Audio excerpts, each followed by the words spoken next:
السلام عليكم ورحمة الله وبركاته. الحمد لله رب العالمين والصلاة والسلام على سيد المرسلين نبينا محمد وعلى آله وصحبه أجمعين أما بعد. తెలుగు ప్రసంగాలు చేసేటువంటి మన ప్రియ సోదరుల కొరకు జిల్హిజ్జా తొలి దశకు సంబంధించి కొన్ని ఆయతుల వ్యాఖ్యానం మరియు కొన్ని హదీసులు ఇన్షాల్లా నేను చదివి వినిపిస్తున్నాను. వారు వీటిని ఉపయోగించి వారి వారి ప్రాంతాలకు అనుకూలమైన రీతిలో కొన్ని మంచి ఉదాహరణలు ఇచ్చి ప్రజలకు వారు చెప్పేటువంటి బోధనలు వారు ఇచ్చేటువంటి ప్రసంగాలలో అతి ముఖ్యమైన విషయం ఈ ఖురాన్ హదీస్ ఆధారంగా మనం మనలో మార్పు తెచ్చుకొని వీటిని అదృష్టంగా భావించి ఎక్కువ సత్కార్యాలు ఈ 10 రోజుల్లో చేసే ప్రయత్నం చేయాలి అని నొక్కి చెప్తారు. ఇన్షా అల్లాహ్ మనందరికీ సద్భాగ్యం ప్రసాదించుగాక. ఈ 10 రోజుల ఘనతలో ఖురాన్లోని వివిధ ఆయతుల ద్వారా ధర్మవేత్తలు ఆ, వివిధ ఆయతులను ప్రస్తావిస్తారు. అందులో సూరతుల్ ఫజ్ర్ సూర నంబర్ 89లోని ప్రారంభ ఆయతులు. ఉదాహరణకు వల్ ఫజ్ర్, ఫజ్ర్ అంటే ఫజ్ర్ సమయం, ఫజ్ర్ నమాజ్, మరియు ముజాహిద్, మస్రూక్, ముహమ్మద్ బిన్ కఅబ్ చెప్పారు ఈ ఆయతులు ఫజ్ర్ అంటే కుర్బానీ రోజు యొక్క ఫజ్ర్ అని. ఎందుకంటే ఆ రోజు ఈ అష్రే జిల్హిజ్జా తొలి దశ యొక్క చివరి రోజు మరియు అది చివరి ఫజర్ నమాజ్. అందుకొరకే దానిని ప్రాముఖ్యతగా అల్లాహుతాలా తెలిపాడు అని అంటారు. ఇక రెండవ ఆయత ఏదైతే ఉందో వలయాలిన్ ఆషర్, 10 రాత్రులు. అయితే ఇక్కడ రాత్రులు అని పగలు కూడా చెప్పడం జరుగుతుంది. మరియు ఈ 10 రాత్రులు అని ఇక్కడ ఏదైతే చెప్పడం జరిగిందో హజరత్ ఇబ్ను అబ్బాస్ రదియల్లాహు తఆలా, హజరత్ అబ్దుల్లా బిన్ జుబైర్, ముజాహిద్ ఇంకా అనేక మంది సలఫె సాలిహీన్ ఈ సూరతుల్ ఫజ్ర్లోని రెండవ ఆయతుల వలయాలిన్ అషర్ అంటే అషర్ జిల్హిజ్జా అని చెప్పారు. దీనికి ఆధారంగా సహీ బుఖారి యొక్క హదీఫ్ తఫ్సీర్ ఇబ్ను కథీర్లో ప్రస్తావించడం కూడా జరిగింది. సహీ బుఖారిలోని హదీఫ్ నంబర్ 969. ఇన్షాల్లా దాని ప్రస్తావన తర్వాత వస్తుంది. అంతేకాకుండా మూడో ఆయత్లో ప్రత్యేకంగా వషఫ్ఇ వల్ వత్ర్ అని చెప్పడం జరిగింది. వషఫ్ఇ వల్ వత్ర్. అయితే ఇక్కడ ఒక హదీస్ సునన్ నిసాయిలో వచ్చినది కూడా ఇమాం ఇబ్ను కథీర్ రహమహుల్లా తఫ్సీర్ ఇబ్ను కథీర్లో తీసుకొచ్చారు. అదేమిటంటే లయాలిన్ అష్ర్ అంటే అష్ర్ జిల్హిజ్జా, షఫ్ అంటే యౌమున్ నహర్ కుర్బానీ యొక్క రోజు. ఎందుకు? అది సరి సంఖ్య కదా 10 అన్నది. వల్ వత్ర్ అంటే ఇది అరఫా యొక్క రోజు అని. ఈ విధంగా సోదర మహాశివులారా, అషరే జిల్హిజ్జా మరియు వాటిలోని కొన్ని రోజుల మరియు ఒక సమయం యొక్క ప్రమాణం అల్లాహ్ చేస్తున్నాడు అంటే వాటి యొక్క ప్రాముఖ్యత, వాటి యొక్క ఘనత తెలుస్తుంది. ఇక ఆ తర్వాత మరి కొంచెం ముందుకు రండి. సూరతుల్ బురూజ్ సూర నంబర్ 85. సూరతుల్ బురూజ్ సూర నంబర్ 85. ఇందులో ప్రత్యేకంగా ఆయత నంబర్ 3 మీరు గమనించారంటే వషాహిదిం వమష్హూద్ అని వచ్చి ఉంది. వషాహిదిం వమష్హూద్. ఇందులో వషాహిదిం వమష్హూద్ అన్న పదం ఏదైతే వచ్చి ఉందో షాహిద్ అంటే యోముల్ జుమా రోజు, మరియు మష్హూద్ అంటే యౌమే అరఫా యొక్క రోజు అని ఇమాం ఇబ్ను కథీర్ రహమహుల్లా తెలిపారు. దీనికి సంబంధించి తిర్మిజీలోని ఒక హదీఫ్ కూడా ఉల్లేఖించారు. తిర్మిజీ హదీస్ నంబర్ 3339. అంతేకాకుండా ధర్మవేత్తలు సూరతుల్ హజ్లోని ఆయత నంబర్ 28 కూడా ప్రస్తావిస్తారు. సూరతుల్ హజ్లోని ఆయత్ నంబర్ 28. అందులో ప్రత్యేకంగా లియష్హదు మనాఫిఅ లహుం వయద్కురుస్మల్లా వయద్కురుస్మల్లా, అల్లా యొక్క నామస్మరణ చేయాలి, అల్లా యొక్క దిక్ర్ చేయాలి. ఎప్పుడు? ఫీ అయ్యామిం మాలూమాత్, ఫీ అయ్యామిం మాలూమాత్.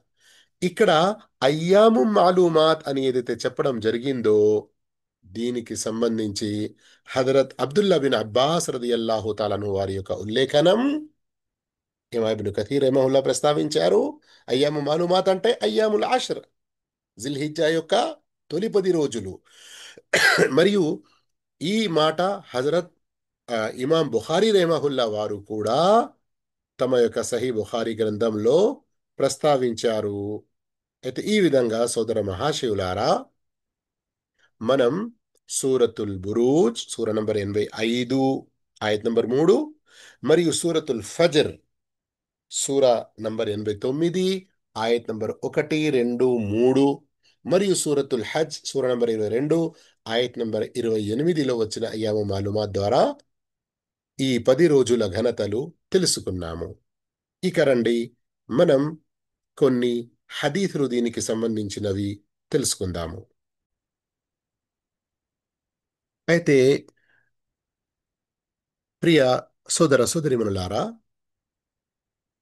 అషరి జిల్హిజ్జాకు సంబంధించి సంవత్సరంలోని 350, 55, 60, 65 రోజుల్లో అత్యంత ఘనత గల రోజులు ఈ 10 రోజులు అని తెలపడానికి, వాటిని ఒక గొప్ప ఆఫర్గా, గొప్ప అదృష్టంగా భావించి సత్కార్యాల్లో మనం మన సర్వమూ వెచ్చించాలి అని ప్రవక్త సల్లల్లాహు అలైహి వసల్లం ఒక్క హదీస్ కాదు, మరియు ఒక్క మాటలో కాదు, ఈ 10 రోజుల ఘనతను వివిధ రూపాల్లో, వివిధ పద్ధతుల్లో, వేరువేరు పదాలు ఉపయోగించి దీని ఘనతను మన మదిలో నాటే ప్రయత్నం చేశారు. సహీ బుఖారీలోని హదీస్ 969లో అక్కడ వచ్చి ఉంది, సర్వ రోజుల కంటే ఈ 10 రోజుల ఆచరణ అఫ్దల్, అల్లాహ్ వద్ద అత్యంత ఘనత గలది. ఇక అదే అబూదావుద్లో హదీత్ నంబర్ 2438 చూసుకుంటే, మామిన్ అయ్యామిన్ అల్ అమలు సాలిహు ఫీహిన్న అహబ్బు ఇలల్లాహ్ మిన్ హాదిహిల్ అయ్యామిల్ అష్ర్. అక్కడేముంది? మాట ఇదే ఉంది, భావం ఇదే ఉంది, కానీ పదాలే వచ్చి ఉన్నాయి. అహబ్బు ఇలల్లాహ్, ఈ 10 రోజుల్లో చేసే సత్కర్మలు అల్లాహకు అత్యంత ప్రియమైనవి. షేఖ్ ఇబ్ను ఉథైమీన్ రహిమహుల్లా ఇక్కడ ఒక ఉదాహరణ ఎలా ఇస్తారు గమనించండి. రమదాన్ చివరి దశలో ఒక వ్యక్తి 2 రకాతులు చేశాడు, మరొక వ్యక్తి అషరే జిల్హిజ్జాలో 2 రకాతులు చేశారు. వీరిద్దరిలో ఎవరి 2 రకాతులు అల్లాహ్ వద్ద ఎక్కువ ఘనత గలవి, ఎవరి 2 రకాతులు అల్లాహకు ఎక్కువగా ప్రియమైనవి? ఏంటి సమాధానం? మొదటి వ్యక్తి చేసిన అషరే రమదాన్లోని 2 రకాతులా, లేక రెండో వ్యక్తి చేసిన అషరే జిల్హిజ్జాలోని 2 రకాతులా? సర్వసామాన్యంగా ప్రజలు ఏమంటారు? అషరే రమదాన్లో, రమదాన్ చివరి దశలో చేసిన. కానీ కాదు.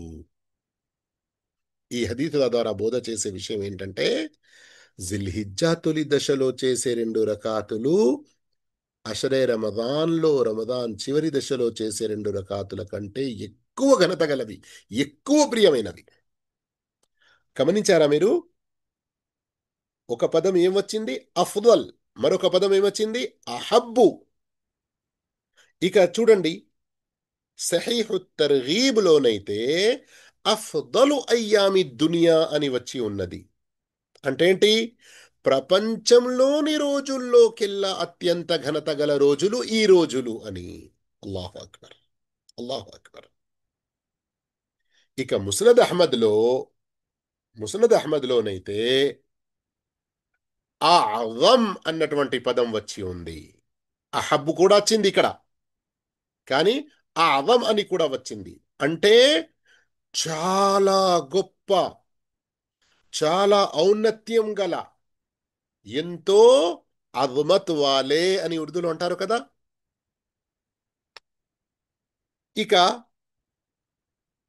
సహీహు తర్గీబ్లోని హదీస్ నంబర్ 1248 చూస్తే అక్కడ మరో రెండు పదాలు ఎక్కువగా మనకు కనబడుతున్నాయి.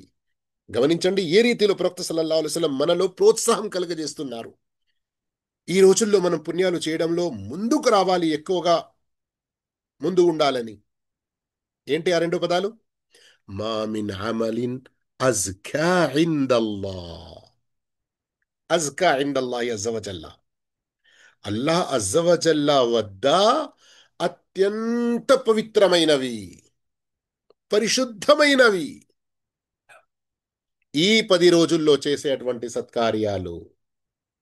ఈ 10 రోజుల్లో చేసేటువంటి సత్కార్యాలు, ఈ 10 రోజుల్లో చేసే సత్కార్యాలు అల్లాహ్ వద్ద అత్యంత, ఎందుకంటే ఇక్కడ గమనించండి పదాలు అరబీ గ్రామర్ ప్రకారంగా అహబ్బు, అఫ్దలు, అజ్కా, ఆదం, ఇస్ము తఫ్దీల్ అంటారు వీటిని. అంటే ఏదైనా ఒక విషయాన్ని, ఉదాహరణకు నేను ఒక మాట, ఈ హదీస్ సహీహ్ తర్గీబ్లోని 1248 దాన్ని వివరిస్తాను. కానీ ఈ ఇస్మె తఫ్దీల్ అన్న పదం అరబీ గ్రామర్ ప్రకారంగా ఎక్కడైతే వస్తుందో దాని భావం ఎలా ఎక్కువగా ఉంటుందో మనం ఏమంటాము? ఇది ఎలా ఉంది? మంచిదే. మంచిదే అని అంటే ఏమనిపించింది మీకు? ఒకవేళ ఆ వ్యక్తికి చాలా ఇష్టమైంది అనుకోండి, ఎలా ఉందండి? అరే, చ్ మస్తు సూపర్, చాలా మంచిగుంది.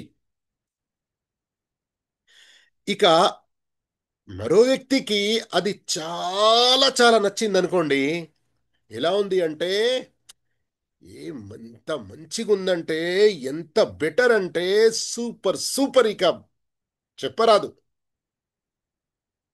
ఒకవేళ ఏదైనా తినే వస్తువు, ఏదైనా సూపర్ టేస్టీ బిర్యానీ లాంటిది ఉండేది ఉంటే, బా ఏం టెస్ట్ రా, చెప్పాలన్నంత మంచిదా ఇందులో, వీళ్ళే కొరుకొని తినాలి. మీరు గమనిస్తున్నారా? ఉర్దూలో దీన్ని ఎలా అంటారంటే, అచ్చా, బహుత్ అచ్చా, బహుత్ జ్యాదా అచ్చా, బెహతర్, బెహతరీన్. ఈ చివరి పదం చూస్తున్నారా? బహుత్ జ్యాదా అచ్చా, బెహతరీన్. బాబా, చాలా చాలా మంచిది. ఈ అఫ్దల్, అహబ్, అఅదం అన్నటువంటి ఈ ఇస్ము తఫ్దీల్ పదాల్లో ఇక మంచిది అన్నదానికి హయ్యెస్ట్, ప్రియమైనది అన్నదానికి దాని హయ్యెస్ట్, గొప్పది ఔన్నత్యం గలది అన్నదానికి హయ్యెస్ట్. ఇప్పుడు ఏం పదం వచ్చింది మనకు సహీహ్ తర్గీబ్లోని హదీసులో? మామిన్ అమలిన్ అజ్కా. ఇక్కడ కూడా అజ్కా వచ్చింది, ఇస్ము తఫ్దీల్ వచ్చింది. అంటే అత్యంత పరిశుద్ధమైనది. అంటే ఏంటి ఇక్కడ భావం? ఈ రోజుల్లో మీరు చేసే సత్కార్యాలు మిమ్మల్ని పరిశుద్ధపరుస్తాయి, మీ పాపాలను మన్నించే కొరకై ఇవి చాలా గొప్ప సబబుగా నిలుస్తాయి. ఇక ఆ తర్వాత ఏమున్నది? వలా అఅదమ అజ్రా, వలా అఅదమ అజ్రా. అల్లాహు అక్బర్. మీరు పుణ్యాలు చేస్తే అల్లా అజరి ఇస్తాడు అని కూడా అంటే పుణ్యం దొరికినట్టే కదా. కానీ ఆ అవ్వమ అజరా, అత్యంత గొప్ప పుణ్యం. గమనిస్తున్నారా? ప్రవక్త సల్లల్లాహు అలైహి వసల్లం ఈ రీతిలో ప్రోత్సహిస్తూ మనకు వేర్వేరు పదాలలో ఈ 10 రోజుల గొప్ప ఘనత ఇంతగా తెలిపారంటే, ఇక మనం వెనుక ఉండడం పుణ్యాలలో సమంజసమేనా? కాదు. ఇక మీరు అడగవచ్చు ఏ పుణ్యాలు చేయాలి అని.